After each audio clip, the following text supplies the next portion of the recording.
If you could please read us our land acknowledgement and get us started. Okay. The South Berwick Library is located on Indokina, which is the traditional ancestral homelands of the Abenaki, Pennacook, and Wabanaki peoples past and present. We acknowledge and honor with gratitude the land and waterways and the Alnabak who have stewarded Indokina throughout the generations, affirming that there are Native people in Maine and the wider Wabanaki homeland today, and that their story has continued for more than 12,000 years.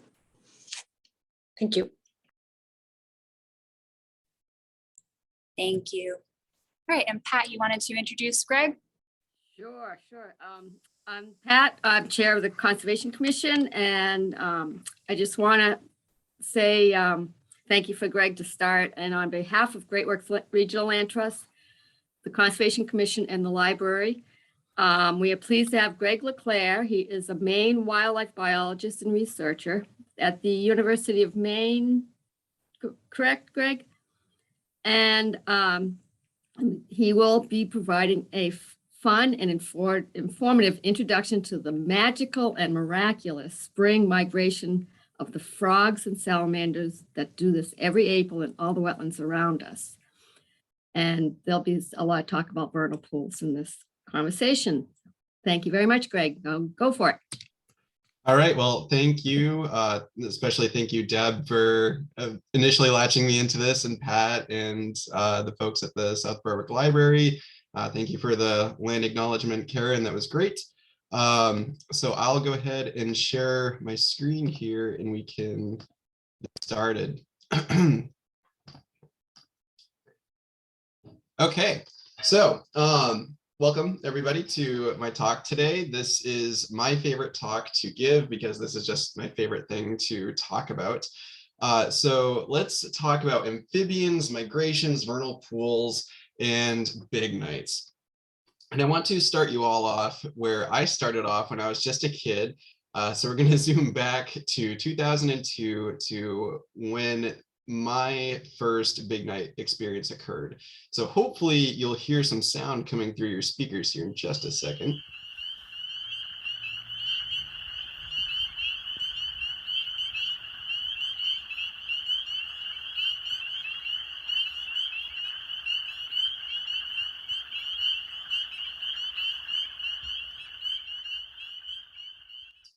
So hopefully you all heard some spring peepers and perhaps even the quacking of wood frogs in the background.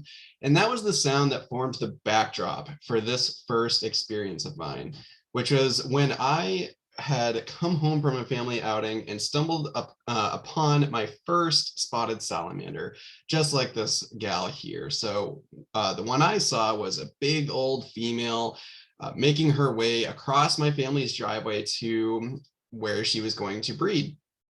Now, spotted salamanders are an amazing species. I mean, not only are they so beautifully colored and fairly large for a salamander, they are also the only they're the only photosynthetic vertebrate on the planet, which means that they can turn sunlight into energy. And for the most part, that's something that they do before they're even hatched out of the egg, but an amazing species nonetheless for that ability.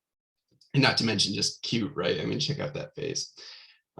So that female salamander was headed towards something that looked like this. This is a vernal pool, which is a significant wildlife habitat here in Maine. And it's not just significant because the spotted salamander was going there to breed. Other species go here as well. So blue spotted salamanders, wood frogs, and there are species that you can find here that you can't find anywhere else. That includes some species of plants and also species like the berry shrimp, which is an invertebrate. Very cool species. They can last hundreds of years in the soil as eggs waiting to hatch. So if you have a vernal pool in your backyard with berry shrimp, it's possible that those berry shrimp, before they hatched out, they were laid there before Europeans even made it to North America. So very cool ecosystem that does indeed actually have legal standing here in Maine. So thankfully we do recognize the importance of this habitat. And by the way, what makes it so unique is the fact that it's not just a puddle. It's a puddle that holds water for a few months out of the year. So usually it has a little bit of clay underneath it to hold water. But the fact that it's not a permanent wetland makes it really hard for a lot of species to live there. But if you can learn to adapt to those wetlands, you have this great resource available to you. So you won't find species like bullfrogs or green frogs, but you will find the vernal pool breeders that have learned to adapt to this somewhat harsh environment, but nonetheless a very cool, very unique environment. And if you were to look into a vernal pool at the right time, you might see spotted salamanders in a huge mass such as this. These are a bunch of probably females looking for spots to lay eggs and looking for what are called spermatophore packets to pick up and fertilize their eggs. Males usually arrive really early in the season and they do their dances and whatever, and they'll lay these spermatophore packets for females on the bottom of the vernal pool, and females will come and pick those up after the fact. So it can look like quite a circus if you look in there at the right time. And you won't just see spotted salamanders. You'll see fairy shrimp, you'll see wood frogs and huge mating balls, and perhaps other species as well. And this is what the final product looks like, or I guess the semi-final product. These are 2 masses of spotted salamander eggs. They do come in different colors. So on the right, you have like the clear color, and on the left, you have the milky white. And then not depicted here would be the green, which is the start of that photosynthetic ability of spotted salamanders that I talked about earlier. But you can see here on the egg mass more towards the center, I don't know, hopefully you can see my mouse, but there is a dragonfly nymph that is actually starting to eat the eggs here. So not only is this an important time for the salamanders and frogs, but it's important for other species that depend on them as well. And it's not just the spotted salamanders, as I've been mentioning. You might see the wood frogs, which are a pretty common sight on these nights. This, by the way, is the most northern species of frog in the world. They can be found well into the Arctic Circle, and the fact that they go so far north is mostly due to the fact that they can actually freeze partially solid. They fill their cells up essentially with urine, which apparently helps prevent freezing. Pretty amazing technique, and actually one that's been studied a little bit by NASA as a way to help humans explore deep space. Then there's the blue spotted salamanders, which are really pretty uncommon here in Maine. They are actually a species of concern. There's a lot to talk about with blue spotted salamanders, more than I could cover in this presentation, but just know this one fact: they are one of the most genetically complex animals on the planet. They have a genome that's larger than ours. They regularly interbreed with other species. There are some populations that just clone themselves and they're all females. Totally mind-blowing. And then there's the eastern newts, which aren't a vernal pool specialist per se. In fact, usually on these nights, you'll see the juveniles moving and not the adults. So juvenile will have this kind of reddish orange color. And they're not aquatic at this stage. They're just kind of marching around, kind of hanging out for a couple of years before they become a fully aquatic adult. They are bright colored because they're extremely toxic. So they're loaded with a toxin that could actually cause essentially your breathing to cease and cardiac arrest. So don't eat these guys. It's okay to touch them, but hopefully none of you would be inclined to eat such a salamander. And then probably the most commonly seen animal on these nights is the spring peeper. Of course, they make that wonderful trill that we hear in the springtime, but for how loud they are, they're extremely tiny. The smallest frog species that we have in the state by quite a large shot. They're only about the size of sometimes like my fingernail to like the tip of my finger would be a big spring peeper. So when all of these guys are moving at the same time, it is called a big night. And that's kind of a colloquial term. So big nights are usually in spring, at least here in Maine. And that's when you have these simultaneous migrations of amphibians, and they're simultaneous for a good reason. Amphibians are extremely sensitive to the environment around them. They need moisture, they need high temperature, they can't make their own heat, right? So they have to wait on essentially a Goldilocks set of conditions to move. And those conditions, when they happen, first of all, it needs to be, again, spring. And in Maine, our best movements tend to be about mid-April. I will say last year, our best movements were actually the last day of March and the first couple days of April. So it was a little early, and it has been trending a little bit earlier. But it tends to be about April 20th is when our biggest movements are. And then it has to be raining, and it can be even just a light rain, just enough to keep the ground wet so that amphibians don't dry out. And then once you get to temperatures at about 45 degrees Fahrenheit or higher, that's when you start seeing really big movements. But you can have movements all the way down to freezing, especially with wood frogs and blue spotted salamanders. You'll see them at pretty cold temperatures. But if you get above 45 degrees Fahrenheit, you can bet that it's going to be a good night as long as there's rain and it's springtime. And the last thing is that the ground does need to be thawed to some degree, because this is a bit of a fail-safe for amphibians. If you were to think about perhaps sometimes in March or even February or even January, sometimes we get those full springs where it's just really warm out for some reason. And if an amphibian took that as the cue to come out and start breeding, it would almost certainly die. And sometimes we do see, for example, spotted salamanders coming out in December and just walking across the snow. And it's like, what are you doing out here? That spotted salamander did not use the thawed ground cue, or perhaps where it was hibernating, the ground had thawed a little bit. So if you get all of these things together, that's when you get a big night movement. And it can be quite a night. So you can find some species already starting to mate before they even get to the pool. This is pretty frequently seen in wood frogs. So this female was found hopping around with a male already on her back.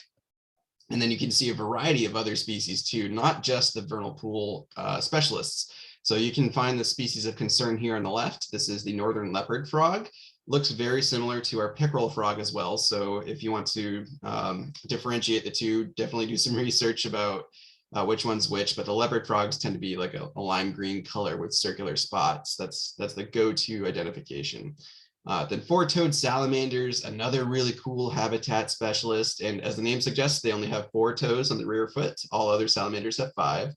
And then sometimes, if you're lucky, you might find a gray tree frog, which is a summer species. They tend to breed more towards June, but we do see these species every now and then.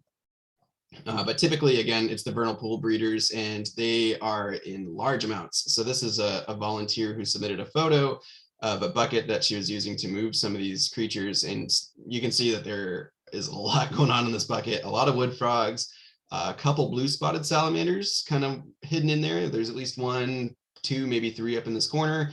And then spotted salamanders too, of course. So a lot of amphibians moving on these nights. And in a perfect world, an amphibian is going to be moving just from point A to point B, pretty much unobstructed to the vernal pool. However, in modern times, we have a variety of barriers that might either make this travel more difficult or even impossible. So in our instance, that tends to be roads, where many amphibians try to cross the road and then end up getting hit or perhaps even intimidated away from the road and can't reach their vernal pool. So how problematic are these roads? These are just some statistics about like total numbers, I guess, about how deadly some roads can be. For example, a single road in Canada, over 30,000 amphibians found dead in 4 years. Mortality rates can approach 100% if traffic is high enough. So all crossing amphibians could be getting hit if traffic is beyond a certain threshold.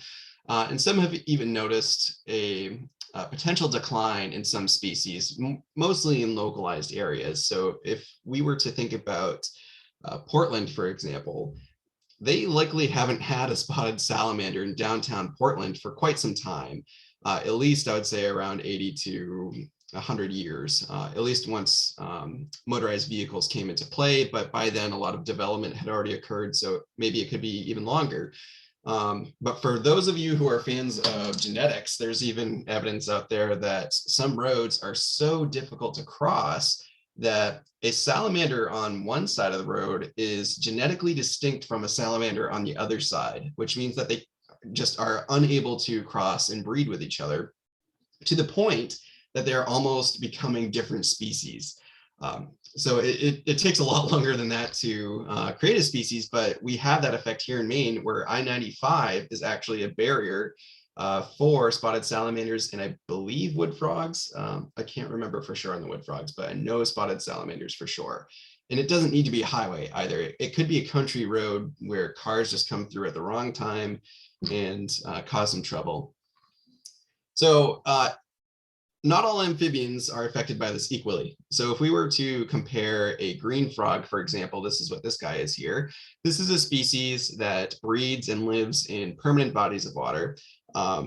Once in its lifetime, it might cross a road, usually as a juvenile moving to a new pond to live in, if it ever does leave its home pond. Some of them don't. So once in its lifetime, it might cross a road. Now, if we were to compare that with a wood frog, a vernal pool breeder, it has to cross from the forest to the vernal pool and then back in one season. So it's doing this, average lifespan of a wood frog is about 3 to 5 years. So it could be doing this 6 to 10 times in its lifetime. So compare that with a green frog that's just doing it once in its lifetime. And then not only that, but the young wood frogs might also have to cross the same road. Some of them might go in other directions, hopefully. But the odds are some of them are going to try dispersing back across the road. So there are some higher levels of traffic influence on these species compared to non-vernal pool breeders. And there was a great study out of Massachusetts by these folks, Gibbs and Schreiber, and basically they did some mathematical modeling to determine at what point we start losing amphibians on the landscape because of roads. And I mean, the results aren't surprising. More roads means that more crossings have to occur. And that means just you're getting yourself in harm's way more often. But the surprising thing here, I think, is that just more than 10%. So if you were to have 10 spotted salamanders in a population, if more than just one of those was killed per year, that population would be extirpated, so extinct within 25 years. And that effect is even more noticeable if you compare how far these amphibians have to migrate. So in a short distance, 100-meter migration, that's pretty short for most amphibians. They're maybe crossing a road once, but over time, you'll lose about a quarter of them. Now, if you were to ask amphibians to migrate 500 meters, so they're crossing more roads, you have essentially the opposite result where only a quarter of them are making it to 25 years. So the farther they have to migrate, they have to cross more roads and you're losing more over time. So how do we go about reducing amphibian road deaths? First of all, one of the most important things is either stopping or slowing down development. Of course, stopping development is a little bit of a hard ask, but developing intelligently with nature in mind is extremely important. But I think something that we can all do much more easily is if we need to go somewhere or want to go out for a drive and it's a warm, rainy night in springtime, just don't go for a drive that night. If you can put off groceries until the next night, maybe that would be a great idea because you could be saving potentially dozens of amphibians from just getting crushed under your car. And many of us don't even realize we're doing it. I've become pretty attuned to when like a salamander is crossing the road, but most of us driving at 50 miles an hour can't tell a stick from a salamander. So it's pretty difficult for most folks. But on top of just picking the right times to drive, there's another model that I've been pursuing in just my own time, trying to get some work done with, which is this model called the collect, protect, and connect model. Basically, other than rhyming, this model is about collecting data on where amphibians are migrating, and then determining where these places are of high impact, and then based on that, trying to not only designate areas that should be protected, which again in Maine, we have protections for significant vernal pools, which is great, but a protected area is only so valuable if it's not connected to other protected areas, because again, there are salamander populations on either side of a road that are distinct from each other. They can't breed with each other, and over time they might get inbreeding or they might just not be able to sustain themselves. So we have to connect these natural areas, not only to maintain population health, but also for things like climate change. Species need to be able to move to adjust to changing temperatures and humidity levels and whatnot, but they can't do that if they can't actually move without getting killed. So This is what a connection would look like here between two natural areas. This is the first salamander crossing installed in the United States. This is in Massachusetts, I believe in Amherst. And basically, it's just a small concrete culvert that was put into this road here, and it directs migrating salamanders and frogs under the road to cross safely. In many instances, this has been done in multiple countries as well as more states in the US. It's been pretty effective. So what I'm going to focus on for the rest of today is the collect part of this, because it's my project right now, but you can all get involved to essentially create this result of connecting these natural areas later on. And this project is called Maine Big Night. So again, this is the collection part of that model where all of you can get involved with collecting data on migrating amphibians. You get out there with your friends, family, and just go have some fun, help amphibians cross roads and collect important data. So Maine Big Night, literally anybody can participate in this project. You don't have to be a scientist. You don't have to be young and spry. You can be, we have people in their 90s participating. We have people as young as, I mean, my daughter's 2 and she's joined me in the field twice now, 2 years in a row. As long as you can be safe in the road, you can participate.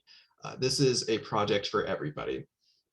And this project has a couple of goals to it to help guide us, but I think it's good for, I guess, giving you an idea of what the project's all about to outline these. So first of all, we're out there identifying these significant and vulnerable migration routes for amphibians. Where are mortality rates high? Where are species of concern getting hit? And that's all based on the data that you collect for this project. And then second, we want to provide direct relief of road mortality on amphibians, and not just by carrying them across the road, but again, by over time using this data to inform placement of culverts, which we're actually just starting to do right now. Federal money was just made available for projects like this. So cross your fingers, we might be able to get some culverts in within the next few years. And then last but not least, we're trying to provide an opportunity for Mainers to participate in wildlife conservation and natural sciences in a new and exciting way.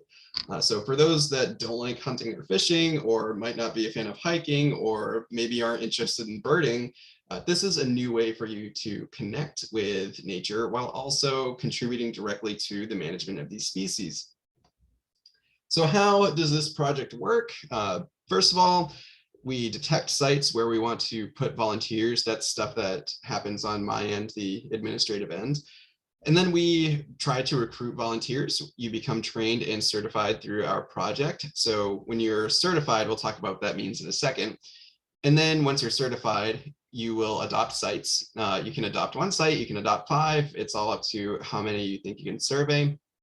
And then you go and survey those sites and then submit your data. If you want an idea of where you can actually participate in the state, this is a map of all of our sites. So you can see we have some really good concentrations. All these little blue dots are sites towards the southern end of the state, around Bangor, but we also have sites all the way to the eastern points of Maine and all the way to our northern points. We do, of course, have a really big gap where there just aren't any roads or many migrations that are necessarily threatened. So it's hard to find people to survey in the middle of the Great Maine North Woods. But hopefully, no matter where you are in Maine, we can find a site within reach of you. Currently, we have 445. That's up from about 250 in 2020. So we add sites all the time. I am trying to slow things down a little bit, but of course, if you find a site that you think should be included, just send me the details. We can talk about it and hopefully register it as a new site for survey. So when you decide that you want to become a Maine Big Night volunteer, you have to take some training, and the training is at your own pace. We provide a training manual, or you can attend one of our online training sessions. But depending on how fast you read, it can be as short as 20 minutes to take this training. And then you take an online training quiz to prove that you know what you're doing. So that's about identification and about safety for the most part. Then you sign a liability waiver just saying that you understand that there's inherent risks with being out the road, right? There are cars coming by, sometimes pretty fast. So that just basically removes the risk to me that you would sue me if you got hurt, which nobody has ever gotten hurt with this. Safety is our #1 priority, but it is a requirement to participate. And then you adopt sites once you become certified, and you can get out there. Now, in order to actually survey, though, you do need some required equipment. 2 pieces. First of all, a high visibility vest is required. If you do not have a high visibility vest, we do have equipment hosts throughout the state where you can check them out for free, much like a library. In fact, I think we have a few libraries participating in this. Same with headlamps, clipboards, ID cards, data sheets. We have quite a variety of things available for you to check out for free if you don't have either of these pieces of equipment. So if that's preventing you for any reason, just reach out and I can help connect you with the appropriate gear. So that's the background on the project, and I'm just going to spend the rest of the talk just talking about how the project has done so far. So since the project started in 2018, we have seen a huge increase in participation. It's exponential every year, and last year we certified 316 people in that year alone. Some of the people between years are repeats, so we're looking at about 400 people around the state that have been certified to get out there and record data on these amphibians. Interestingly, the number of hours surveyed has gone up even more sharply, especially last year, because last year was when people finally started bringing friends and family out. So if you go out and survey for an hour with your brother, not only is it just an hour because you were present, but that's an extra hour because your brother was present. So we multiply the time you survey by the amount of people present. So just more people are going out in greater groups. So and by all means, it's a lot more fun if you have friends and family to bring with you. So highly recommend getting them out there. People have been surveying all around the state. We are trying to get more people to survey the northern half of the state, but we've had great coverage all the way from York to Lubec, as far north as I believe New Portland. So we're looking at about 200 sites in total that have been surveyed. So again, some of these are repeats between years, but about 200 places around the state have been surveyed. So about half of the sites available. And then every year, just with more people out there surveying, we're finding more and more amphibians. So in 2021 alone, we had 5,700 amphibians recorded. So we're at about a total of 8,000 amphibians recorded since the start of the project. I suspect we're going to go way past 10,000 this year. In fact, if participation keeps going up the way it is, maybe we'll even approach 20. Who knows? And these are the results of our 2021 season. I would love to get a map together that includes all of our data, but haven't had the time to do that yet. But basically what you're looking at is where people surveyed in 2021, and the size of the circle is telling you how many amphibians were found at that one site, and then the color is telling you how many were found dead. So the darker red, that color, the more that were found dead. And the really interesting pattern that I want to direct you to here is, first of all, once you get out to more rural areas, you might see larger circles, so more amphibians, and typically lighter colors, so less amphibians being found dead. But if you get closer to more populated areas like Portland and Brunswick here, so Cumberland County, York County, those circles get smaller, so less amphibians are being found, and they get redder, so more of them are being found dead. That's no surprise, right? There are more cars moving through those areas, and then it's likely that those populations have just been under pressure for so long that they are just smaller populations. None of this, by the way, has been statistically tested or anything. This is just a pattern that I noticed when I put this map together, but it's an interesting thing to contemplate and think about for sure. What was really surprising last year was that we found out we had been detecting a relatively new disease for amphibians without even realizing it. So this wood frog on the right here, we thought this was a female that was just really full of eggs, and we would see these gals every now and then. So we're like, wow, these females are going to lay a ton of eggs, and it was an exciting thing to find a wood frog like this.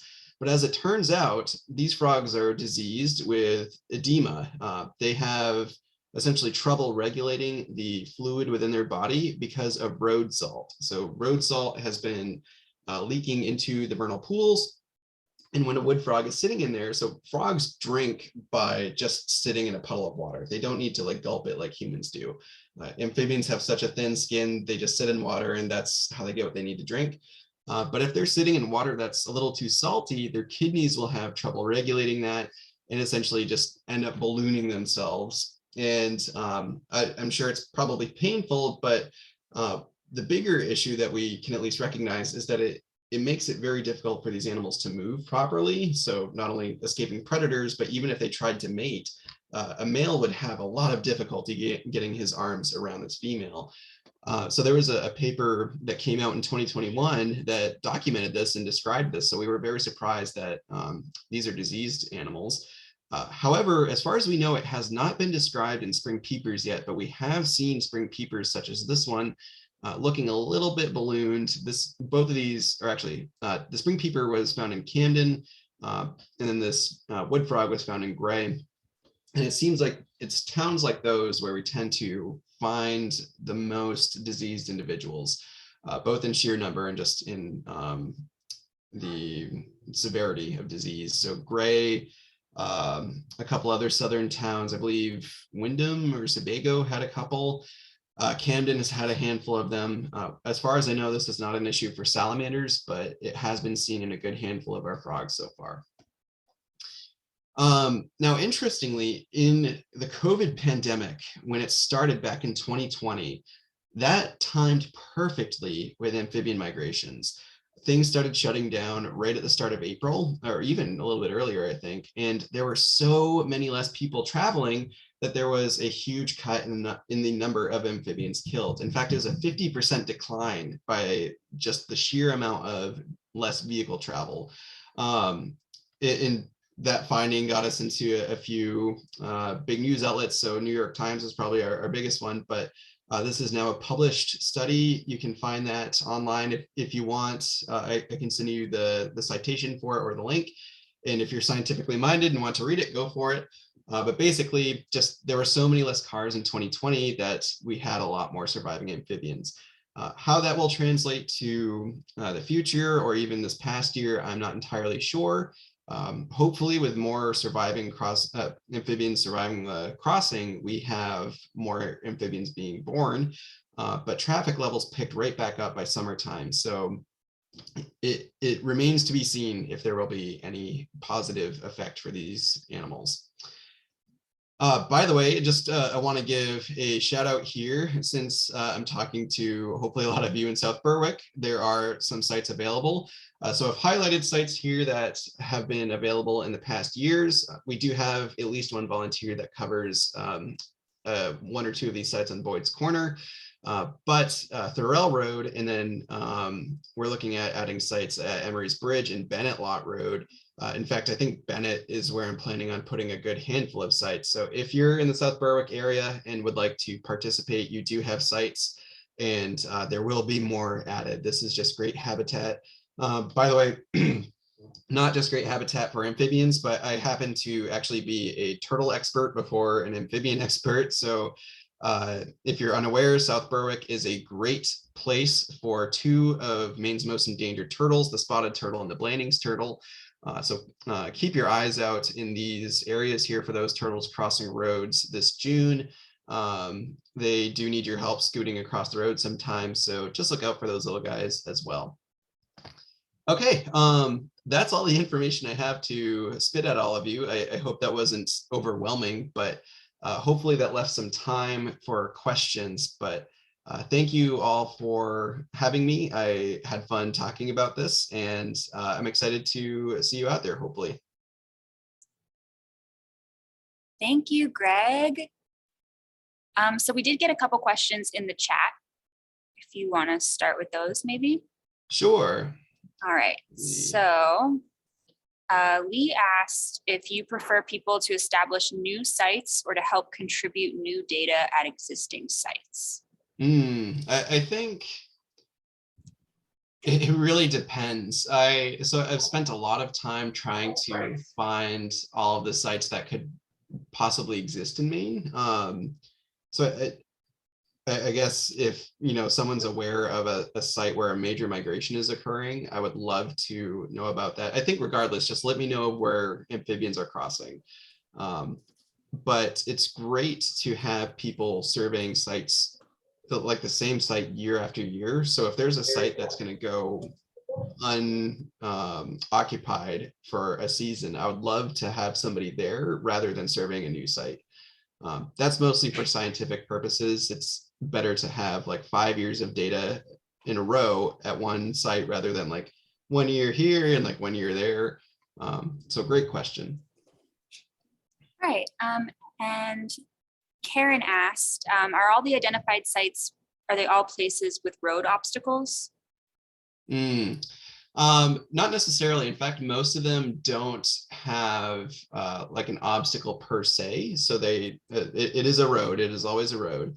But there's nothing like a wall, for example, like a rock wall. Those tend to be barriers for amphibians as well. But I mean, that's not something I look for when I'm creating these sites. They might show up. But yeah, it's always on a road. Beth here put in a little tip about Great Hill Road, the bottom of Great Hill Road. Says that might be a good spot. Is that in South Berwick? In South Berwick, yeah. Let me write that one down. So bottom of Great Hill Road.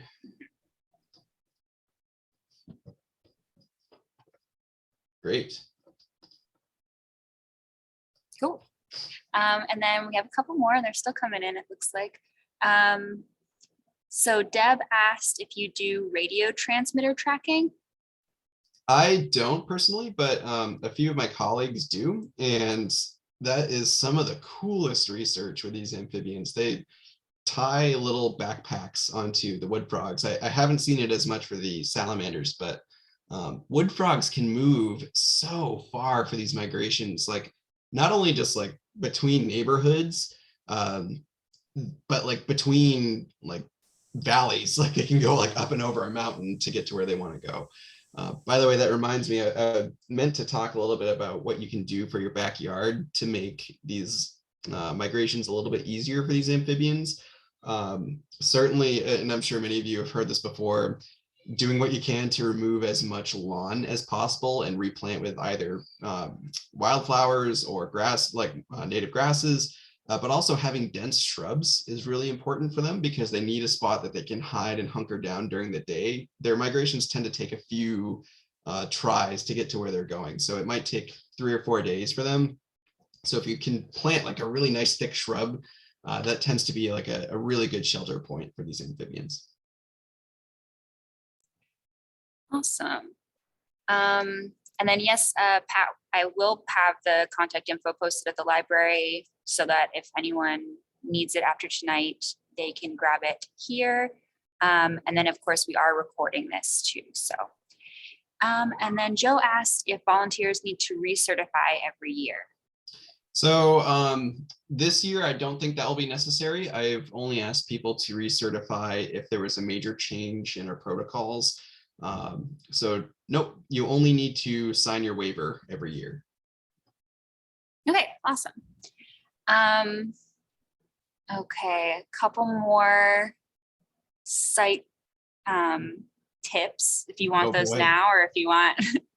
Here, I'll pull up the chat here and I'll okay. take a look. Let's see, bridge on Belmarsh Road. I feel like I have heard of this one. I might have a site on Belmarsh Road.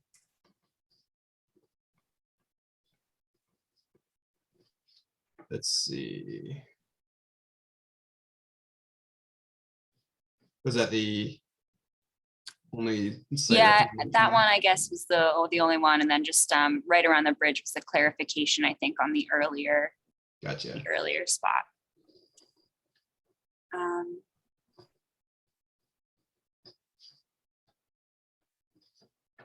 All right, and then a question here from Brett: what's a good time to go out? Is it certain times that are better? Yeah, that's a good question, and one that I should definitely try to find a better answer to than the one I'm about to give you, which is I typically tell my volunteers to just go out as soon as it's sundown. I mean, it seems like there's a little bit of a pulse as soon as it gets dark, but some species might be moving throughout the night. But typically, my recommendation is shoot for a little bit earlier in the night, and then just whenever it's raining and warm enough, that's when to be out there. So if the weather is not good early in the night, then better in the middle of the night. That's typically the better time to go. Okay, great. And I think this one is kind of, maybe you just sort of answered this one, but David was wondering if there are set dates that people are going out, or is it entirely weather dependent? So yes, there are set dates. We start the season March 15th and end May 15th. And you go out on your own time whenever you feel like. You don't have to go out every time it's, prime conditions. So if you want to like go out and survey one night for an hour, then that's fine. Like you don't have to survey any more than that. Or if you want to survey like 5 nights throughout the season, feel free to. That wide range is mostly to accommodate the difference between southern and northern Maine. Northern Maine usually doesn't start getting their movements until May, whereas southern Maine can be moving as early as mid-March. So most people are done surveying by the end of April, typically. All right, awesome. So I do have a couple people here asking, how to join the training, but someone also just linked, it looks like, materials and training. So I guess that's Great. Probably the best thing to do, or contact you directly. Yes, and I will say, so the links on that page that was just sent are going to be updated very soon. If you click those links, it'll bring you to a Google Drive, and it will make you ask for permission to see those things. Those are last year's materials, and I'm working on updating to this year's materials. So in about a week, it should be up to date. Okay, awesome.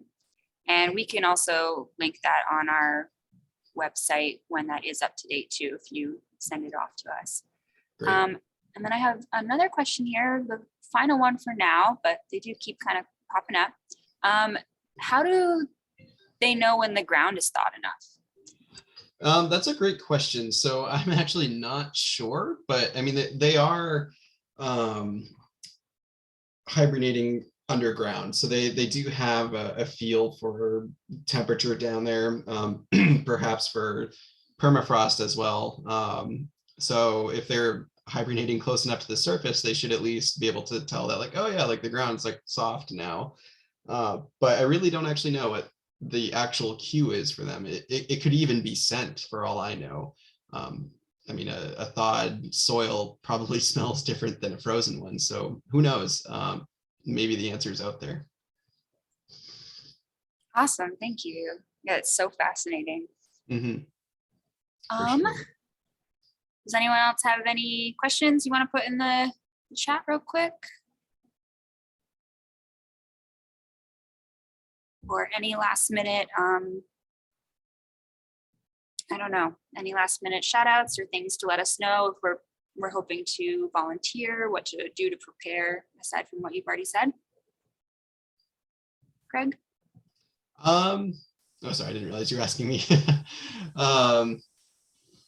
Gosh, I guess it depends on how you learn best, but keep an eye out for the live training sessions. I do those via Zoom, and people tend to like those a lot. So if you'd rather not read the handbook from cover to cover, then just go to a training session. And I try to do 2 of those a year. So hopefully if you can't make one date, you can make the next, and they're always on weekends.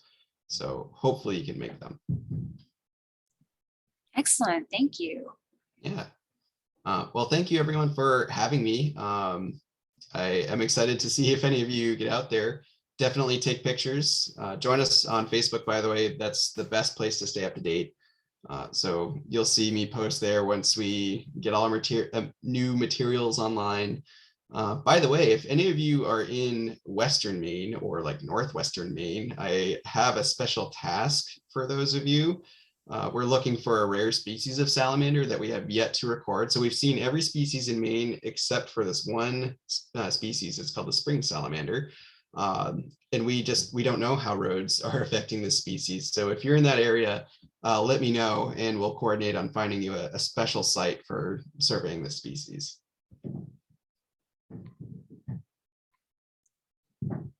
Awesome, thank you.